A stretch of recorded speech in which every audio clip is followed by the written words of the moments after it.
निर्गमन अध्याय 18 मूसा का अपने ससुर से भेंट करना।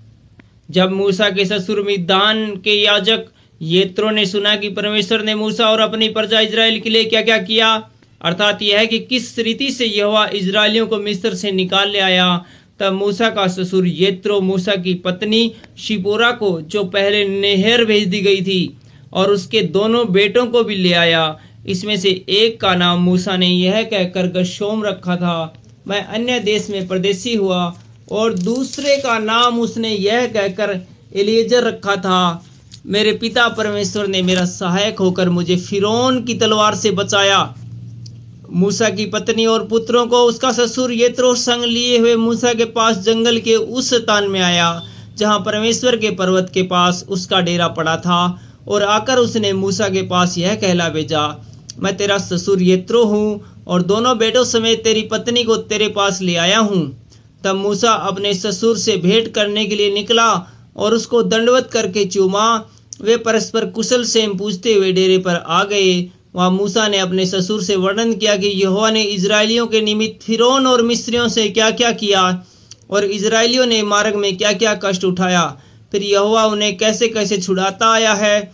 तब यत्रो ने उस समस्त भलाई के कारण जो यहोवा ने इजराइलियों के साथ की थी, कि उन्हें मिस्रियों के वश से छुड़ाया था, मगन होकर कहा, धन्य है यहोवा जिसने हमको फिरौन और मिस्रियों के वश से छुड़ाया, जिसने तुम लोगों को मिस्रियों की मुट्ठी में से छुड़ाया है। अब मैंने जान लिया है कि यहोवा सब देवताओं से बड़ा है, वरन उस विषय में भी जिससे उन्होंने इजराइलियों के साथ अहंकारपूर्ण व्यवहार किया था।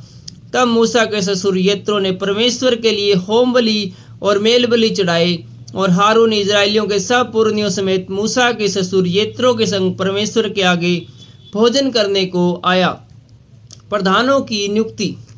दूसरे दिन मूसा लोगों को न्याय करने को बैठा, और भोर से सांझ तक लोग मूसा के आसपास खड़े रहे। यह देखकर कि मूसा लोगों के लिए क्या क्या करता है, उसके ससुर ने कहा, यह क्या काम है जो तू लोगों के लिए करता है? क्या कारण है कि तू अकेला बैठा रहता है और लोग भोर से सांझ तक तेरे आसपास खड़े रहते हैं?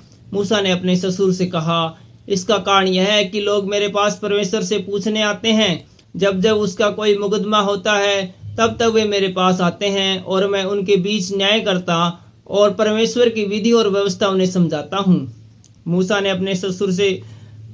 के ससुर ने उससे कहा, जो काम तू करता है वह अच्छा नहीं, इसे तू क्या वरन ये लोग भी जो तेरे संग हैं निश्चित थक जाएंगे, क्योंकि यह काम तेरे लिए बहुत भारी है।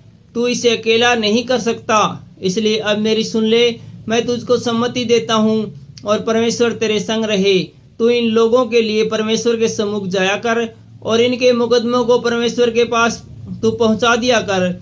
इन्हें विधि और व्यवस्था प्रकट करके जिस मार्ग पर इन्हें चलना और जो जो काम इन्हें करना हो वह इनको जता दिया कर।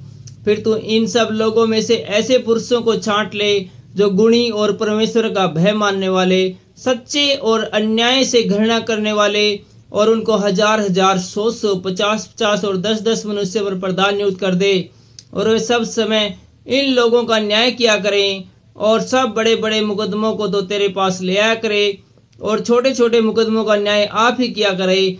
तब तेरा बोझ हल्का होगा, क्योंकि इस बोझ को वे भी तेरे साथ उठाएंगे। यदि तू यह उपाय करे और परमेश्वर तुझको ऐसी आज्ञा दे तो तू ठहर सकेगा, और ये सब लोग अपने स्थान को कुशलता से पहुंच सकेंगे।